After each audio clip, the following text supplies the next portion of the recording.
Hello students, देखिए जो partnership का रिटायरमेंट का चैप्टर है उसमें सबसे ज़्यादा परेशान करने वाली चीज़ एडजस्टमेंट ऑफ कैपिटल है।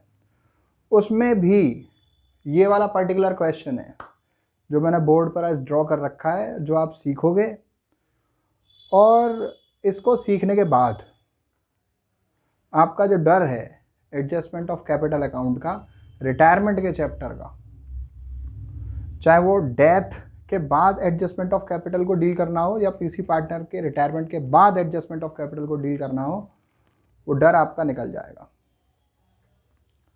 एडजस्टमेंट ऑफ कैपिटल एक हवा बना हुआ है बच्चों के दिमाग में, तो उसको हम निकालेंगे। और जिस भी तरीके से सॉल्यूशन आपके बुक में दिया हुआ है या जिस भी तरीके से आपने उसका सॉल्यूशन पढ़ा हुआ है उससे कोई मतलब नहीं है। यहाँ पर पूरा पैटर्न चेंज होगा, वर्किंग नोट तक चेंज होगा, everything will get change, right? So you need to be very patient towards every word which I am going to deliver you now, right? And towards the sequence I am going to provide you now, right? So be very attentive towards everything. Adjustment of capital अगर हम retirement के chapter में deal करते हैं तो वहाँ पर दो सिचुएशन होती हैं। पहली, जब नई फर्म की टोटल कैपिटल हमारे पास दे रखी हो। वन इज जब नई फर्म की टोटल कैपिटल हमारे पास दे रखी हो और उसे हमें new profit and loss ratio में एडजस्ट करना हो। दूसरी, जब हमें रिटायर होने वाले पार्टनर को पूरा पेमेंट करना हो और उसका पेमेंट करने के बाद कोई पर्टिकुलर अमाउंट हमें बैंक बैलेंस भी छोड़ना हो और इसके भी साथ नए पार्टनर्स के कैपिटल अकाउंट हमें P&L रेशियो में एडजस्ट भी करने हो। Second situation is the combination of these three things. This I have included in this. Already underlined content is here. ये क्वेश्चन का इंफॉर्मेशन तो एज यूजुअल है कि साहब बैलेंस शीट होती है, ये भी रिटायर हो गया, ये एडजस्टमेंट होनी है। लेकिन यहाँ पर जो इंपॉर्टेंट पॉइंट है वो ये है कि साहब एडजस्ट करो कैपिटल अकाउंट को न्यू रेशियो में, न्यू प्रॉफिट शेयरिंग रेशियो में। सफिशिएंट कैश लेके आएंगे नए पार्टनर, बी रिटायर हो रहा है, बचे हुए पार्टनर, नए बोल रहा हूं मैं, रिमेनिंग पार्टनर ए और सी रह जाएंगे बी के जाने के बाद, तो वो बी को पेमेंट जो करना है उसकी व्यवस्था करेंगे। कौन? ए और सी। और उसको पेमेंट करने के बाद में बैंक बैलेंस 1000 रुपये भी छोड़ेंगे बी को पेमेंट करने के बाद। तो एक काम हो गया, कैपिटल अकाउंट नए प्रॉफिट शेयरिंग रेशियो में एडजस्ट होने हैं। दूसरा काम हो गया, बी को पेमेंट करना है जिसके लिए सफिशिएंट कैश ए और सी को लाना है। तीसरा काम हो गया कि बैंक बैलेंस भी 1000 छोड़ना है, right? This is the very thing for which we are in a deep discussion of this understanding for this numerical. Let us see how we will go for the solution of this as per the sequence of question. मैंने हमेशा बताया है जो question की sequence होती है that is the sequence of our solution. So we are supposed to prepare revaluation account in this. We will prepare revaluation account. साथ ही साथ बनाएंगे, समझेंगे, that will be a better thing. Then I have to prepare partners capital account. Here partners are A, B and C. And along with that, here I will prepare the cash. Actually which account I have to prepare, bank या cash, वो depend करता है मेरे पास question में balance कौन सा है। I have bank balance with me, so I will prepare bank account, not cash account. The balance already available in the balance sheet tells us that which account is to be prepared. Many of a time you have heard that there is no difference in bank and cash, either you can use, दोनों में से कोई भी आप use कर सकते हो, but जरूरी है कि जो दिया हुआ है बैलेंस उसको आप यूज करो। तो मैंने बैंक के लिए भी ड्रॉ कर लिया है। अभी मैं क्या करूंगा कि इसकी बैलेंस शीट के लिए भी मैं यहां पर कंटेंट ले लूंगा, ये हमारी बैलेंस शीट हो जाएगी, राइट? अब बैलेंस शीट में थोड़ी जगह कम पड़ेगी तो जगह थोड़ी उससे उधार ले लेंगे क्वेश्चन से, ये उधार ले ली जगह मैंने। और ये अलग अलग जगह हैं, ये इसका सामान उधर नहीं भेजना है, इसका सामान उधर नहीं भेजना है, राइट। कंफ्यूजन नहीं करनी है बिल्कुल, राइट। सब चीज़ें अलग अलग हैं। अब देखिए क्रेडिटर्स, अब जो स्टार्टिंग से क्वेश्चन पढ़ रहा हूं मैं, ए बी और सी पार्टनर हैं, नहीं बताया क्या रेशियो है। जब भी नहीं बताता है तो रेशियो होता है इक्वल, ओल्ड रेशियो हो गया equal. whenever we are not given information about the old ratio, it is always equal, 1:1:1 amongst A, B and C. Clear? Ratio यहां पर इक्वल हो गया। क्रेडिटर्स मुझे कहीं ट्रांसफर नहीं करने, जनरल रिजर्व मुझे ट्रांसफर करना होता है उन पार्टनर्स में जो सारे पार्टनर्स हैं, उन सभी को देना है, वो किसी एक से रिलेटेड नहीं है। इसे हम कहते हैं प्रॉफिट्स का एप्रोप्रिएशन। 3000 रुपीज का जनरल रिजर्व है, belong to 3 of the partner, shall be given to 3 of them in the old ratio which is not mentioned, so will be taken equal, 1000 1000 1000 shall be the amount for each partner. किस ratio में? Equal ratio में, 1:1:1. Clear? Let us see the capital balances we already have in the balance sheet. हमारे पास balance sheet में capital के balances हैं, वो मैं लिख रहा हूं 8000 6000 4000।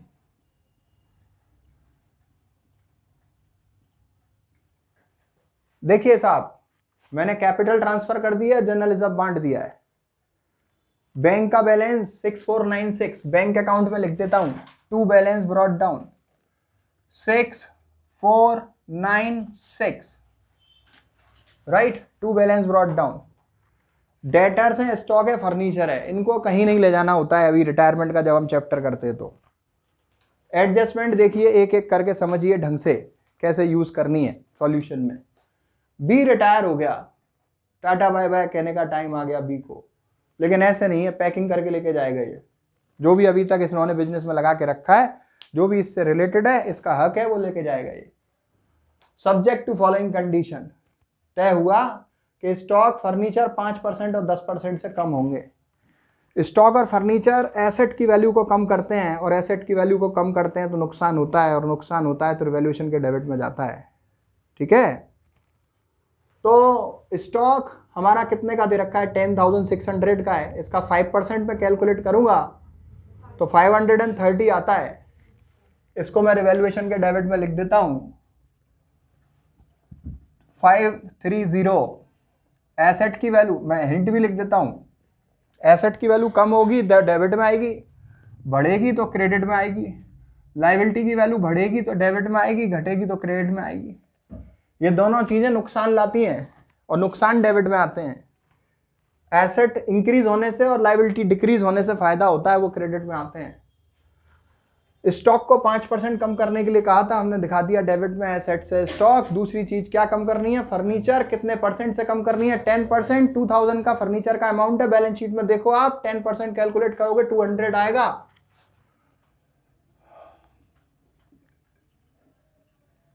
आगे देखिए, second adjustment, provide for bad debts.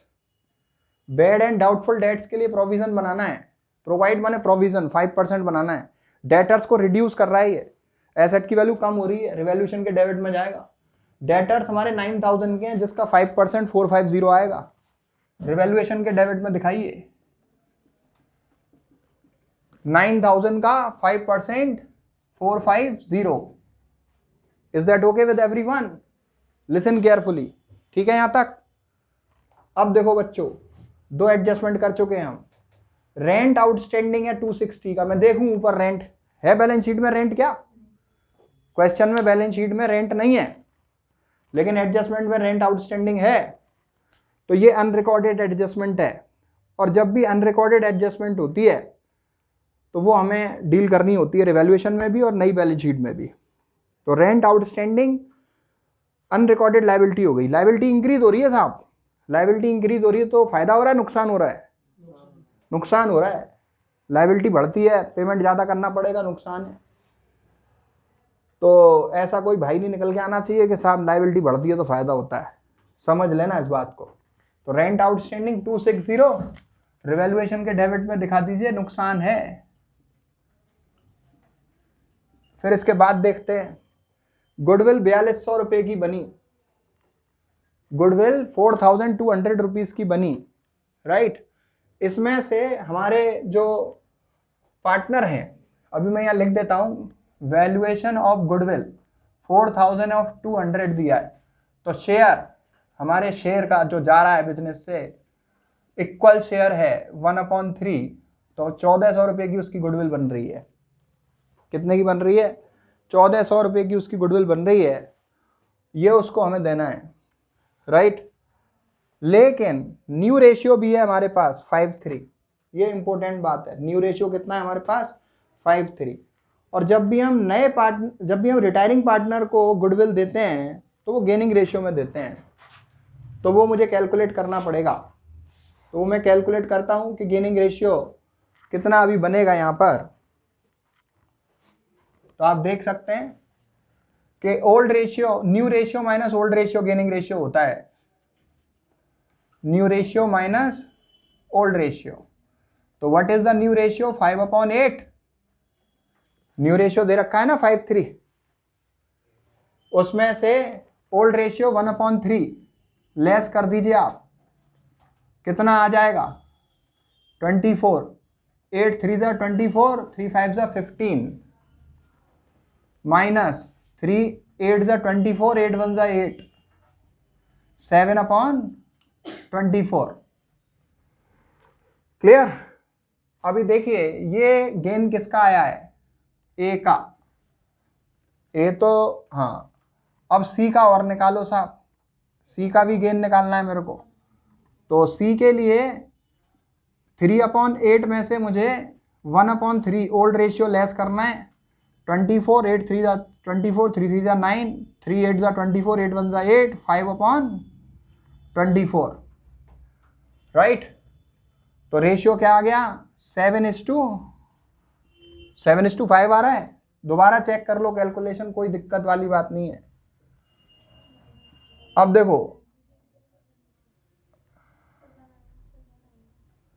3 8 जा 24, 8 1 जा 8, 9 में से 9 माइनस 8 इज 1, वेरी गुड। तो दैट इज वेरी रिक्वायर्ड, पूरा 100% अटेंशन चाहिए, हम जानबूझ के गलत कर देते हैं ये, राइट। जिससे आप लोग पूरा ढंग से देखो भाई, 7/24 एंड 1/24। और वैसे ये हो भी सकता है कभी कभी 9 माइनस 8 इक्वल्स टू 1 आ जाता है, तो वो नहीं आना चाहिए। कैलकुलेटर यूज करो, प्रॉपर अलाउ करवाया आपको। तो अभी 7:1 मेरे पास क्या है? गेनिंग रेशियो है स्टूडेंट्स, राइट। कैलकुलेशन बिल्कुल एक्यूरेट होनी चाहिए, ध्यान रखिएगा। तो मुझे इस रेशियो में गुडविल का ट्रीटमेंट करना है। एंट्री मेरी क्या होगी, थोड़ा ध्यान से देखिए। एंट्री हो जाएगी A's capital account debit, C's capital account debit to B's capital. मुझे बी को 1400 रुपीज देने हैं। कितने रुपीज देने हैं? 1400। किस रेशियो में देने हैं? गेनिंग रेशियो में देने हैं। गेनिंग रेशियो क्या है? 7:1 है, राइट। तो 7:1 में इसको कैलकुलेट करो। 1400 का 7/8 कैलकुलेट करो। 1400 का 7/8 मैंने कैलकुलेट किया 1225, और 1400 का 1/8 कैलकुलेट करूंगा तो 175। Is that okay with everyone? This is the entry for goodwill, and how we post it to the partners capital account. Listen, by A's capital, by C's capital,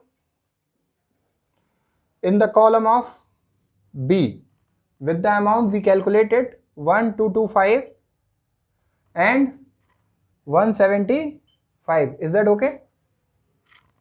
Entry is A's capital, C's capital to B's capital. So by A, by C in the column of B. Clear? And because दोनों side partners capital है ना, तो by A, by C in the column of B, and to B in the column of A and C. To B capital in the column of A and C, 1225 and 175. Now listen further from the given content of question. Next we have, उसने हमसे कहा कि goodwill को right of करो। ध्यान से देखो, उसने हमसे कहा कि गुडविल को राइट ऑफ करो। गुडविल की वैल्यू ये है, गुडविल को राइट ऑफ करो। गुडविल की वैल्यू ये है, न्यू रेशियो ये है, गुडविल को राइट ऑफ करने की कह रहा है। ध्यान से एक बात सुनना, समझना, याद रखना। मैंने गुडविल अकाउंट खोला ही नहीं है। जब मैंने खोला ही नहीं है तो मुझे राइट ऑफ करने की जरूरत ही नहीं है। मैं हमेशा प्रेफरेंस देता हूं बच्चों से सीखने का कि आप इसको कैपिटल एडजस्टमेंट से ही किया करो गुडविल को। यही जो किया है आपने, यही। मैंने गुडविल अकाउंट खोला ही नहीं है तो मुझे राइट ऑफ करने की जरूरत ही नहीं है। और बैलेंस शीट के असेट्स में कोई, पुरानी बैलेंस शीट के असेट्स में कोई गुडविल दे रखी हो तो उसको राइट ऑफ हम करते हैं। तो मैं अगर बैलेंस शीट देखूं तो असेट्स में कोई गुडविल नहीं होती तो मैं यहाँ राइट ऑफ कर देता। क्लियर? तो ये एडजस्टमेंट मेरे लिए नल एंड वॉइड है, इसका कोई यूज नहीं होना कि write off goodwill. Clear? Nothing we are going to do with this. अब आगे दिया है एडजस्ट करो कैपिटल अकाउंट न्यू रेशियो में। मुझे तो बहुत अच्छी बात है, कर देंगे, लेकिन आगे भी 2-3 चीज लिख दी हैं, उनको कैसे डील करेंगे। उन्होंने कहा कि पैसे लेके आएंगे कौन, ए और सी, ऐसे लेके आएंगे बी को पेमेंट हो जाए, और आगे एक और बात बताती कि बैंक में 1000 रुपये और रह जाएं। तो कैसे हम इसको इनकॉर्पोरेट करेंगे, आप देखिए, जादू करेंगे अभी। तो ये सब काम करने के लिए, अब ये तो मुझे मालूम पड़ गया कि बैंक में बैलेंस कितना चाहते हैं ये, 1000 रुपीज़। अभी अभी पढ़ा ना हमने कि बैंक में बैलेंस कितना रह जाए, 1000 रुपये। बैंक में बैलेंस कितना रह जाए, 1000 रुपये, ये कहा इन्होंने।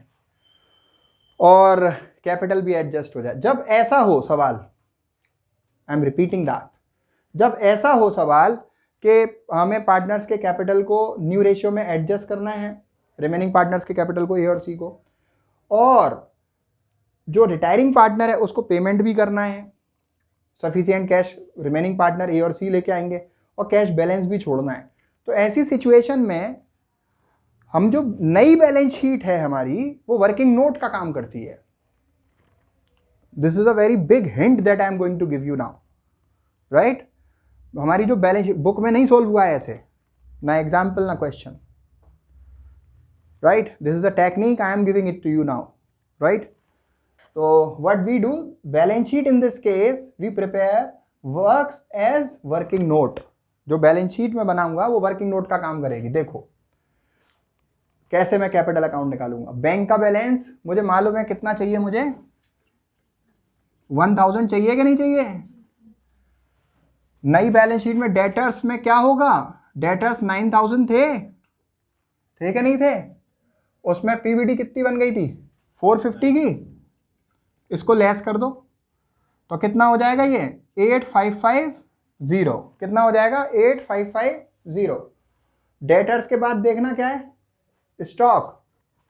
स्टॉक में क्या हुआ था, 10,600 में से कितना लेस करूं मैं, 530 रुपये का डेप्रिसिएशन था स्टॉक में, लेस कर दो। कितना हो गया ये, 10,070। 10,070 हो गया कि नहीं हो गया स्टॉक। फिर देखो फर्नीचर, फर्नीचर में क्या हुआ था, 200 कम हुआ था। 2000 में से 200 लेस कर दो, कैलकुलेटर यूज करो, राइट? नहीं तो कभी कभी 2200 रुपये आ जाता है ये, राइट? और दुख देता है फिर बाद में। अभी इसके बाद देख लो कोई अनरिकॉर्डेड एसेट तो नहीं है, रिवैल्यूएशन में नहीं है, तो मेरी एसेट्स तो इतनी रहने वाली हैं, राइट? एसेट्स तो इतनी ही रहने वाली हैं। अब आप देखिए लायबिलिटीज लिखता हूं। क्रेडिटर्स, क्रेडिटर्स में कोई चेंज नहीं है। अगर मैं रिवैल्यूएशन को देखूं तो मैं क्रेडिटर्स को सेम अमाउंट से लिख सकता हूं, कितना, 7096। जनरल रिजर्व डिस्ट्रीब्यूट हो गया तो मुझे लिखने की जरूरत है क्या, जनरल रिजर्व डिस्ट्रीब्यूट हो गया तो क्या वो मुझे नई बैलेंस शीट में लिखना पड़ेगा, नो। कैपिटल्स तो मेरे पास है ही नहीं, कहां से लिखूं।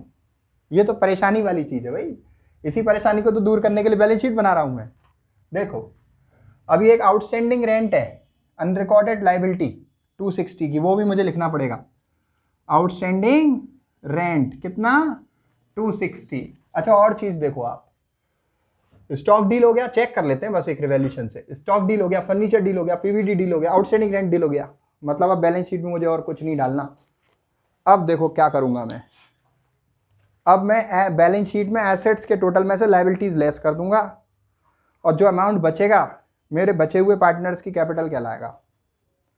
जो अमाउंट बचेगा मेरे बचे हुए पार्टनर्स की कैपिटल कहलाएगा, राइट? क्योंकि बी जो रिटायरिंग पार्टनर है उसको तो मुझे पूरा पेमेंट करना है। देखिए एसेट्स का टोटल है 1000 प्लस 8550 प्लस 10070 प्लस 1800, टोटल हो गया 21420। 21420, जिसमें से मैं लाइबिलिटीज साइड का क्रेडिटर्स लेस कर दूंगा। कितना है? 7096 और 260। अब अमाउंट आ गया मेरा 14,064। 14,064 ये जो अमाउंट आया है ये मेरा कैपिटल आई है, कैपिटल आया है ये बैलेंसिंग फिगर डिफरेंस, इसको मैंने कैपिटल मान लिया है। किसकी? अम्मा की और चाचा की। अम्मा चाचा कौन है? ए और सी। समझ लो बात को जरा ढंग से, दोबारा सुन लो। मैंने एसेट्स के टोटल में से लाइबिलिटीज का टोटल लेस कर दिया, जो डिफरेंस आया वो रिमेनिंग पार्टनर्स की कैपिटल मान लूंगा मैं।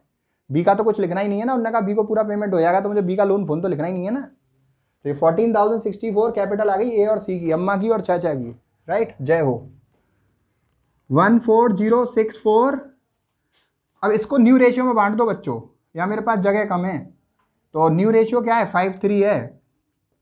5:3 का मतलब होता है 14,064 रुपीज़ का मुझे क्या निकालना है? 5/8, 8790।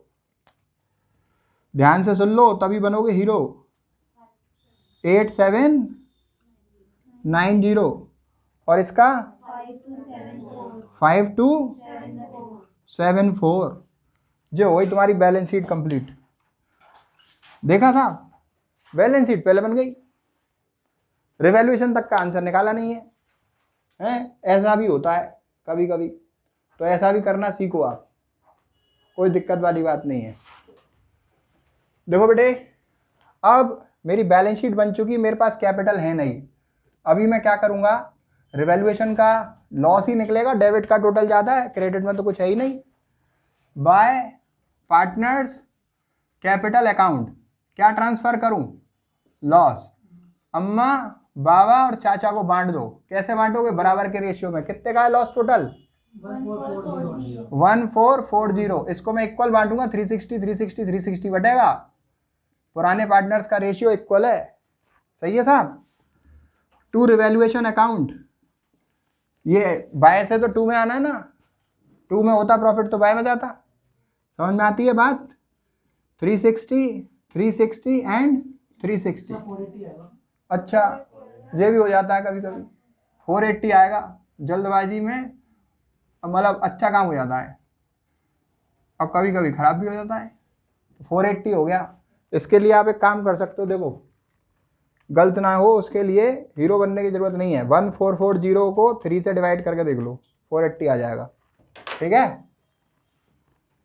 480 एंड 480। अभी क्या करना है? अभी तो काम चालू हुआ है, खत्म थोड़ी हुआ है। टू बैंक, सबसे पहले आप पेमेंट करो किसको? बी को। देखो कितना पेमेंट करेंगे। बी का क्रेडिट का टोटल निकाल लो, क्योंकि बी रिटायर हुआ है ना, इसको पेमेंट करना है, सवाल में बताया था। 6,000 1,000 एंड 1,400 एंड माइनस 480, कितना बचा? 7920। इसको पेमेंट करो, 7920। Clear? 7920 is the balance which we have to pay to B. Now see the situation carefully. अब A और C का बैलेंस आप देख लो कितना आ रहा है हमारे पास। टू बैलेंस कैरेट डाउन, A और C का। भाई A का क्रेडिट का टोटल है 9,000 और डेबिट में है 1,225 माइनस 480, तो 7,295 5295 और इसका क्रेडिट का टोटल कितना है 5000। 5000 में से माइनस करो 480 और क्या माइनस करोगे 175 4345। ये क्या चीज निकली है, ये पुरानी कैपिटल निकली है आफ्टर एडजस्टमेंट, पार्टनर्स की एग्जिस्टिंग कैपिटल आफ्टर एडजस्टमेंट। तो इसको मैं लिख लेता हूं 7295 और 4345। अभी आप देखो जो नई कैपिटल अकाउंट में निकाल के चुका था, मैं एक्चुअल में ये एक एडवाइस देता हूँ बच्चों को कि जो एडजस्टमेंट ऑफ कैपिटल में जो कैपिटल अकाउंट आप बनाओ ना, वो 2 फोल्ड बनाओ, तो थोड़ा सा प्रेजेंटेबल हो जाता है और वर्किंग एफिशिएंट लगती है और मतलब चांस लीस्ट हो जाते हैं गलती जाने के। तो इसलिए मैं 2 फोल्ड की एडवाइस देता हूँ। इस तरीके का जो अकाउंट हम बनाते हैं वो 2 फोल्ड कहलाता है, ठीक है। तो नए कैपिटल अकाउंट जो मैं बैलेंस शीट बना के निकाल चुका था ना, दिस वन, अम्मा का और चाचा का याद होगा आपको, 8790 एंड 5274। अब आप देखो इसका क्रेडिट का टोटल है 7295, डेबिट में 8790। तो 8790 में से मैं क्रेडिट वाला लेस करूंगा 7295, तो 1495 इसको कैश में लाना पड़ेगा बाय बैंक अकाउंट 1495। अभी इसको कितना लाना पड़ेगा देखते हैं, 5274 माइनस 4345, 929 इसको लाना पड़ेगा। क्लियर? ये क्या है, डिफरेंस है, बैलेंसिंग फिगर है, कैश ब्रॉट इन है। आ रही है बात समझ में? इसके कई सारे नाम हैं, ब्यूटीफुल है ये। अब देखो आपके बैलेंस शीट तो हम पहले ही बना चुके। बच्चे कहते हैं साहब ये बात तो ठीक है, अभी तक तो हम सवाल करते थे, रिवॉल्यूशन बनाते थे, पार्टनर्स कैपिटल बनाते थे, बैलेंस शीट बनाते थे, उसका टोटल इक्वल आता था, हम खुश हो जाते थे कि हमारा आंसर सही है। लेकिन अब हम कैसे खुश होंगे, कैसे पता चलेगा सही है? तो अब भी हमारे पास तरीका है। देखिए, पहले आपका बैलेंस शीट का टोटल इक्वल आता था, अब आपका बैंक अकाउंट का टोटल इक्वल आएगा। देखो यहां आप सबसे पहले ओपनिंग और क्लोजिंग बैलेंस लिख चुके। अब आप देखो कि आपने पेमेंट कितना किया बी को, 7920 बाय बीज कैपिटल अकाउंट 7920। क्लियर? ठीक है। अब ये पैसे की व्यवस्था कहां से हुई, ये ए और सी लेके आए, राइट? जो कम पड़ा उसकी व्यवस्था कहां से हुई, ए और सी लेके आए। कितना लेके आया ए, 1495, सी कितना लेके आया 929। बाय साइड से 2 में पोस्टिंग होगी ना, ये बाय में लिखा है बैंक, तो बैंक अकाउंट में 2 में जाएगा। किस नाम से, पार्टनर के नाम से जो भी लेके आया है। तो 2 इज कैपिटल और 2 सीज कैपिटल। अब आप टोटल लगा के देखो, यू विल बी हैप्पी। 8920 मैं लिख देता हूं, मुझे मालूम है इतना ही आएगा ये। Clear? This is the verification in this case.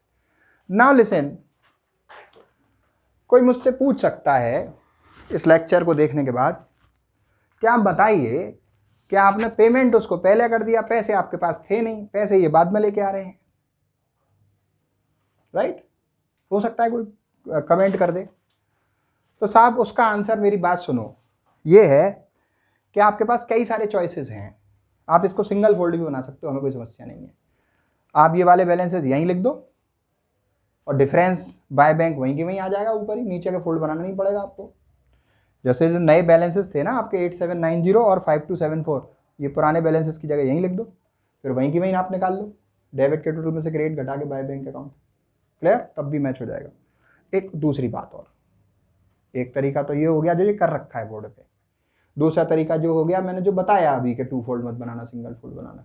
तीसरा तरीका और सुन लो, ऐसी संतुष्टि के लिए आप एक काम और कर सकते हो कि पेमेंट मत करो बी को, पेमेंट मत करो बी को, बी का भी बैलेंस निकाल लो। यहां पर ए का निकाला है, सी का निकाला है, बी का भी निकाल लो, 2 बैलेंस सी डी, तीनों का बैलेंस यहां पे लिख लो। ठीक है? फिर उसके बाद ए और सी का डेबिट के टोटल में से क्रेडिट घटाओगे तो ये अमाउंट तो आना ही है बाय बैंक। उसके बाद बी को पेमेंट कर दो टू बैंक नीचे। बात समझ में आ रही है? बी का बैलेंस आएगा नीचे टू बैंक पेमेंट करो। वैसे मतलब इलॉजिकल बात है कि अगर कोई इस बात को सोचे, पूछे और हम इस तरीके से बताएं। बस ये है कि ये तो अकाउंट का सेटलमेंट है, मैंने बैलेंस निकाल दिए, फिर उसके बाद में आपका जो है बाय बैंक करके मैं ले आया उसको। पॉइंट तो ये थोड़ी है सवाल में कि साहब जितना भी पेमेंट करना है वो पूरा का पूरा ए और सी लाएंगे। यहाँ पर पॉइंट ये है कि जितना कैश कम पड़ेगा उतना ए और सी लाएंगे। 6496 तो मेरे पास है ही पहले से पेमेंट करने के लिए, अब जितना बी को देने के लिए कम पड़ेगा उतना ही लाएंगे वो। बात समझ में आ रही है? तो वो मेरा इससे सारा पर्पस सोल्व हो रहा है। ये मैंने ईजिएस्ट कर दिया इसको, राइट? इसको आप यूज़ करो। I hope everything you must have got it. तो आप उसको रिकैप भी देख सकते हो, रिवीजन कर सकते हो, प्रैक्टिस करो। आगे एक और एडजस्टमेंट रिकॉर्ड करेंगे। Thank you so much everyone.